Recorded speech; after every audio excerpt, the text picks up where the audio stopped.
Македонија. Квалитетно Они се во добра позиција. години. Во рамките на активностите на владата за соработка со стопанството и за подобрување на бизнис климата во Република Македонија, денеска дојдов во Штип, каде што ќе посетам две компании. Една е компанијата Албатрос од текстилната индустрија и покасно ќе ја посетам компанијата Актива во Штип, која што е од металната и градежната индустрија. Во делот на текстилот сакам да кажам дека има бројни проблеми, кои што се обидуваме прво да ги детектираме кои се, а потоа со законот кој што веќе го донесовме, мислам дека дел од нив ќе решиме, но не ги решаваме сите. И мислам дека ќе биде потребно за текстилната и кожарската индустрија, кои што се трудоинтензивни индустрии во Република Македонија и кои што вработуваат голем број на граѓани на Република Македонија, а при тоа има и сериозни индустријски капацитети и доста големи инвестиции во тој дел на македонските стопанственици, да се изнедат и нови модели на мерки со кои што ќе успееме да текстилната индустрија ја охрабриме и да ја овозможиме да се бори со светскиот пазар. Бидејќи и текстилната и кожарската индустрија треба да се бори со светскиот пазар, затоа што тие индустрии се преголеми за да продаваат само на македонски пазар. Во таа смисла беше и денешниот разговор, што го имав со сопственичката структура на компанијата Албатрос, која што е една респектабилна компанија и што е компанија која што не работи исклучиво лон, него дава поширока палета на услуги во делот на текстилната индустрија. Мислам дека имавме корисни разговори и мислам дека дојдовме до неколку нови идеи кои што можат да бидат применети во законски решенија во иднина и да бидат од корист на текстилната индустрија. Мораме да се грижиме да текстилната и кожарската индустрија бидат во можност да се борат со целата светска конкуренција. Споменавте идеи, кои идеи? Па имаме некои идеи околу тоа како да расте, значи, платата во текстилната индустрија, при тоа, значи, да им помогнеме на сопствениците, да државата да партиципира во делот тоа. И видовме неколку модели кои што се применети во светот, видовме кој е моделот во Бугарија, видовме кој е моделот во некои други држави. Јас денеска слушнав една исклучително корисна идеја која што мислам дека ќе може да се преточи во иднина во законско решение.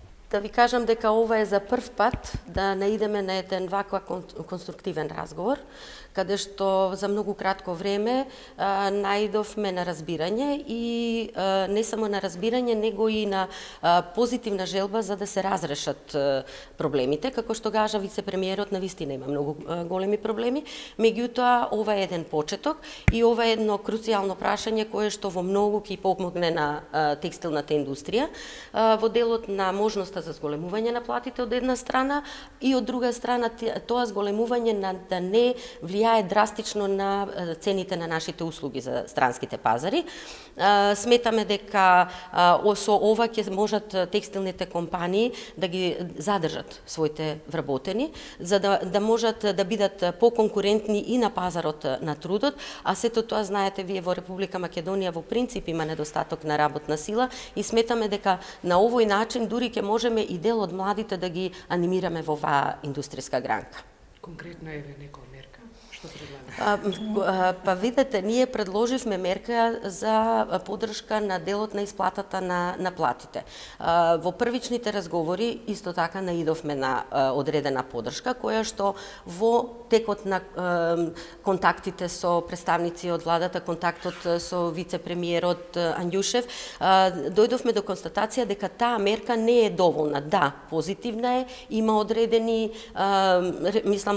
ефекти, меѓутоа не во таа мерка која што сите ние заедно би сакале да има резултати. И затоа не би сакала да го презентирам предлогот, затоа што сепак треба да иде на некоја расправа, на некое подлабинско анализирање, за да се види и да се дојде до конкретен предлог кој што ќе има позитивен резултат. Во моментот во каква состојба е текстилната индустрија? Видете, текстилната индустрија веќе подолго време ги знаете проблемите кои што се во текстилната индустрија. Пред се тоа е недостатокот на работната сила, недостаток на автоматизираност. Ние можеме да кажеме дека нашите домашни компании, дел од нив се добро опремени, меѓутоа поголемиот број имаат потреба од дополнителни инвестирања.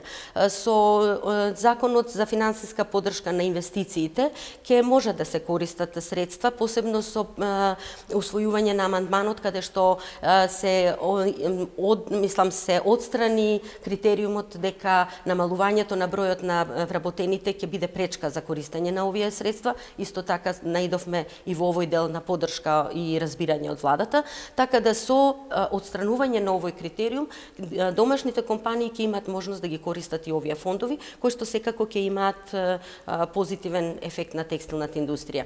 Знаете дека се повеќе Кина и Турција и сите далечни земји они во суштина не ни биле ни никогаш директен конкурент, меѓутоа и ние поскапувањето на цените на тие производи овозможува простор нашите компании да се покажат или потврдат на европските пазари, така да со поддршката што би ја добиле од државата, сметаме дека ќе можеме, ако ништо друго, во моментот да го запреме негативниот тренд на текстилната индустрија, а тоа секако за почеток е многу позитивно, а потоа ќе размислуваме за раст на оваа индустрија. Ако дозволите да ви кажам јас попрецизно и поконкретно, пошто гледам ви интересира околу мерки.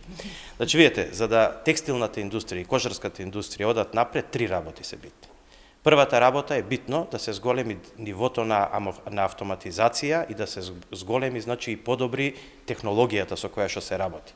Затоа државата ќе помогне со новиот закон, каде што усвоивме амандман во кој што дадовме поволности да текстилната индустрија и кожарската индустрија добие повратна инвестиција без задоволување на критериумите као другите индустрии. И тоа е многу важно.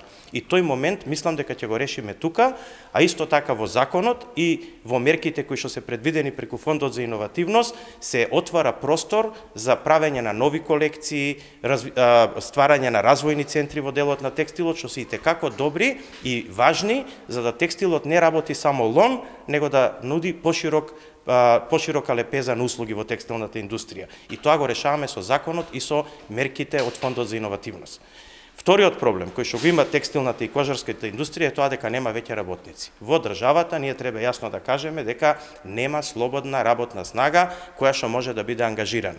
Тоа треба да се направи или да се обезбеди со зголемување на платите и со враќање на образовниот систем онаков каков што е, за да изврши припрема на младите луѓе да работат во оваа индустрија, но за солидни примања.